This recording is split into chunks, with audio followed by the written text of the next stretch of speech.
মোকাবেলা করা সম্ভব হবে। এবং দেশের একটা অন্যতম অর্গান হলো এই সাংবাদিকরা, আমরা জানি সেটি। সো আমাদের এক্সিকিউটিভ, লেজিসলেটিভ এন্ড জুডিশিয়ারির পরের অর্গানাইজেশনে হলো আপনাদের জার্নালিজম। সো আমি মনে করি আপনারা আমাদেরকে সহযোগিতা করবেন। আর এই কয়দিনে আমি এটুকু বুঝতে পেরেছি যে লক্ষ্মীপুরকে বারবার আমি আসার সাথে সাথে আমাকে শুরু থেকে বলা হচ্ছে একটা কমপ্লেক্স ডিস্ট্রিক্ট। আমি জানি না কারণটা কি, এটা আপনারা খুব ভালো জানেন। খালি বলা হচ্ছে তুমি একটা কমপ্লেক্স জায়গায় বললা, কমপ্লেক্স জায়গায় বললা, কমপ্লেক্স জায়গায়। তারপর আমি আমার সিনিয়রদের কাছ থেকেও শুনছি, অন্যান্য পুলিশ অফিসারদের কাছে শুনছি, কারণটা আমি জানি না।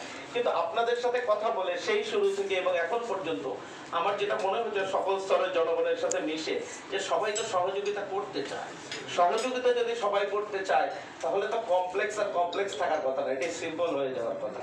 তা আমি আশা করি যে জটিলতাই থাক, আমাদের মধ্যে যদি কোনো কমিউনিকেশন গ্যাপ থেকেও থাকে, অতীতের কোনো কর্মকাণ্ডে যদি আপনাদের মনক্ষুণ্ণতাও থেকে থাকে, সেগুলো বিভেদ ভুলে আগামী দিনগুলোতে আপনারা পুলিশের সাথে, পুলিশকে সহযোগিতা করবেন, পুলিশের সাথে একসাথে কাজ করবেন। এবং আমি এসপি হিসেবে প্রতিশ্রুতি দিচ্ছি আপনারা আমার কাছ থেকে সর্বোচ্চ সহযোগিতা